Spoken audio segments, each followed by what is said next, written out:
This fourth Scalativity episode discusses our solar system, traveling within cosmic scale uranium dioxide crystals.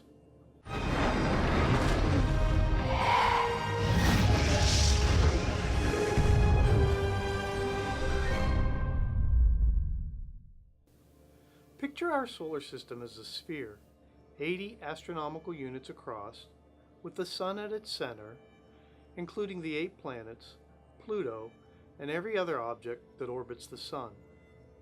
Cosmic scale uranium dioxide forms an enormous crystal lattice throughout the Milky Way, providing a superhighway 700 astronomical units wide for our solar system's passage through the galaxy. At the quantum scale, each fissioning nucleus accelerates neutrons to velocities a few percent of the speed of light. These high-energy neutrons undergo dozens of collisions, systematically reducing their velocity to a few kilometers per second. For comparison, the Earth orbits the Sun at 30 kilometers per second, while the entire solar system races at 368 kilometers per second, relative to the cosmic microwave background. The solar system moves the length of its diameter once per year. The cosmic scale neutron, now decaying as our solar system, had many collisions, slowing it to its present velocity. The last collision might have occurred over 5 billion years ago, setting our solar system's course and speed. At its current velocity, the solar system moves 6 million light years in 5 billion years. As high-speed neutrons are not gravitationally bound to particles, so the solar system is not gravitationally bound to the Milky Way. It is possible that our solar system came to the Milky Way from another galaxy. Earth's history records a dramatic event 65 million years ago, the extinction of the dinosaurs.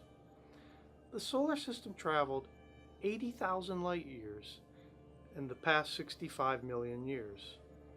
It is possible that the entire solar system experienced a traumatic event 65 million years ago, such as entering into the Milky Way galaxy's dark halo from intergalactic space. The solar system, in a very real sense, is a titanic scale neutron experiment, with regular recurring phenomena revealing details about the cosmic scale crystals it passes through. Let us now examine this cosmic scale uranium dioxide crystal lattice. Uranium dioxide crystal system is cubic with a fluorite crystal packing structure. The outer blue cube locates the position of 14 cosmic scale uranium atoms centered on the blue spheres. 8 are at the cube corners, with 6 at the cube face centers. The inner green cube locates the positions of 8 cosmic scale oxygen atoms centered on the green spheres. All 8 are at the cube corners. The cosmic scale uranium nucleus has a mass 236 times the Sun's mass and a diameter 4.7 times the Sun's diameter. Each cosmic scale oxygen nucleus has a mass 16 times the Sun's mass and a diameter 1.7 times the Sun's diameter. The length of the blue cube's uranium edge is 1,400 astronomical units. The length of the green cube's oxygen edge is 700 astronomical units. Compare these lengths to the 80 astronomical unit diameter we pictured for our solar system. The red arrow represents the direction and distance the solar system travels in one 22-year cycle. Cosmic scale crystals have areas of maximum and minimum gravitational, electric, and magnetic potential that the solar system periodically encounters.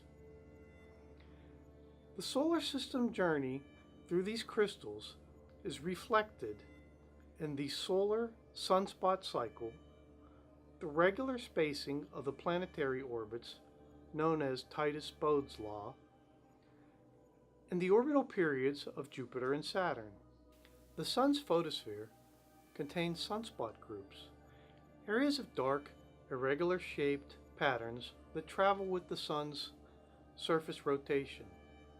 The average number of sunspots varies over an 11-year period called the sunspot cycle.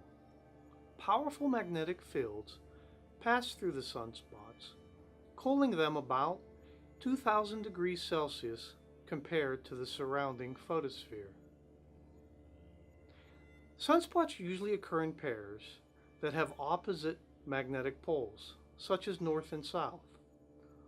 All the leading sunspots of a pair in the same hemisphere have the same magnetic pole, such as north. At the same time, all the leading sunspots of a pair in the opposite hemisphere have opposite magnetic poles, such as south. During the next 11-year cycle, all the leading sunspots of a pair in both hemispheres have reversed magnetic poles. Therefore, the full magnetic sunspot cycle is 22 years. Historical records include an extended period of low sunspot activity called the Maunder minimum from 1645 to 1715. The solar system traveled the distance of 3 cosmic scale crystals during the Maunder minimum. The Maunder minimum may reflect a record of the solar system crossing a gap in the otherwise orderly cosmic scale crystal array. After their minimum, sunspots first appear at latitudes 40 degrees north and south of the Sun's equator. This reflects the angle the solar system velocity vector makes relative to a plane of cosmic scale electron orbitals. Sunspots remain at the same latitude, but as years progress into the cycle, new sunspots arise closer to the equator. At the end of the 11-year cycle, sunspots appear on the equator. This reflects the solar system's velocity vector bisecting a plane of cosmic scale electron orbitals. Quantum scale crystal lengths expand as human scale temperatures increase. By fractal self-similarity, cosmic scale crystal lengths expand as titanic scale temperatures increase. Radar astronomy can measure both cosmic scale atomic vibration velocities and cosmic scale crystal cell lengths to determine the titanic scale temperature of our solar neighborhood. This data will also calibrate the all-important length scaling fractal, ubiquitous throughout fractal physics theory. Radar astronomy is positioned to play a crucial role in the advancement of physics. Oxygen atoms have 8 positive protons at their center and 8 negative electrons orbiting about that center. Uranium atoms have 92 protons at their center and 92 electrons orbiting about that center. The number of sunspots per year recorded from 1700 to 2012 have values ranging from 0 to 190.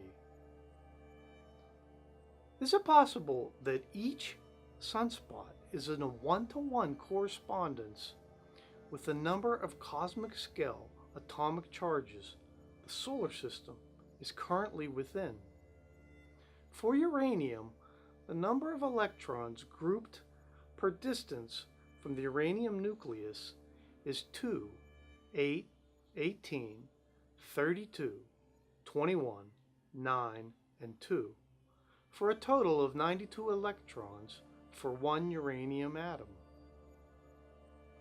A plot of the number of electrons per uranium shell for a series of uranium atoms is strikingly similar to a plot of the number of sunspots per year for the past 300 years. Could it be that simple?